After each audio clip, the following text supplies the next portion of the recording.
કતારગામ વિસ્તારના સૃષ્ટિ row house સોસાયટીના બાજુમાં ચાલતી કોટેજ ઇન્ડસ્ટ્રીઝને લઈને સ્થાનિકો વિપક્ષને સાથે રાખી મોરચો લઈ મેયરની ઓફિસમાં વિરોધ નોંધાવ્યો હતો.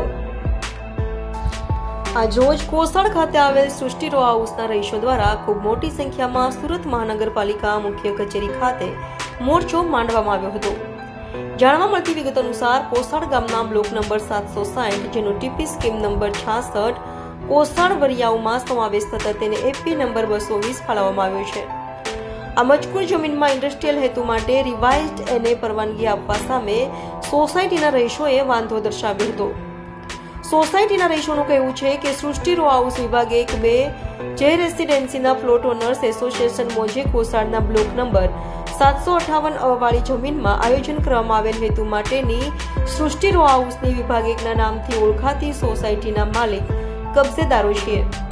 સોસાયટીના રહીશોનું કહેવું છે કે કોસળ ગામના બ્લોક નંબર 760 જેનો ટીપી સ્કીમ નંબર 66 કોસળ વરિયાઓમાં સમાવેશ થતા તેની ઓપી નંબર 220 અને એફપી નંબર 220 ફાળવવામાં આવેલ જમીનમાં સ્વામિનારાયણ ડેવલપર્સ દ્વારા સહજાનંદ બંગલોઝના નામથી રહેણાંક રો હાઉસના પ્રોજેક્ટનું આયોજન કરવામાં આવેલ, જેને સુરત મનપા કચેરી તરફથી વિકાસ પરવાનગી ટીડીઓ ડીપી નંબર 388 તારીખ 21/2/2015 રોજ આપવામાં આવેલ તેમજ સદર સોસાયટીમાં પાલિકા દ્વારા બિનખેતી યાને એનએની પરવાનગી આપવામાં આવેલ.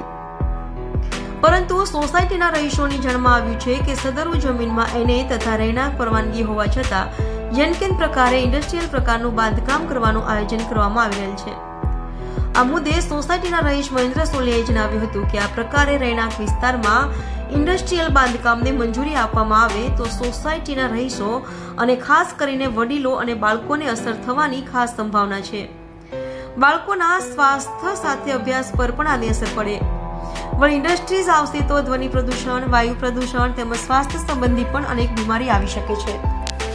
વળી આવા ઇન્ડસ્ટ્રીયલ વિસ્તારોમાં છાશવારે અપ્રિય ઘટનાઓ ઘટતી જોવા મળે છે, એટલે સુરક્ષાને લઈને પણ સવાલ ઉભા થશે.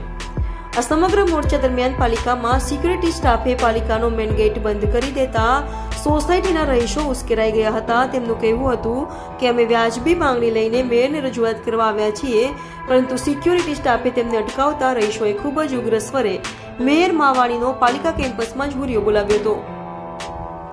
સોસાયટીની મહિલાઓ પણ હાથમાં પ્લે કાર્ડ લઈને વિરોધ પ્રદર્શિત કરતા જોવા મળ્યા હતા, જેમાં લખ્યું હતું, હે મેયર, તમે તમારા ઘરની બાજુમાં ઇન્ડસ્ટ્રીઝ ચાલુ કરવા દેશો, તેમ લખ્યું હતું. આ સમગ્ર ઘટનાક્રમ અંતમાં સુરત મનપા વિપક્ષ નેતા પાયલ સાકરિયા, ઉપનેતા મહેશભાઈ અણઘડ, પૂર્વ વિપક્ષ નેતા ધર્મેશ પંડેરી, વિદંડક રચનાબેન હિરપરા, આપ કોર્પોરેટર ડોક્ટર કિશોરભાઈ રૂપારેલિયા, શોભનાબેન કેવડિયા વીએ સોસાયટીના રહીશો સાથે મળી મેયર દક્ષેશ માવાણીને રજૂઆત કરી હતી.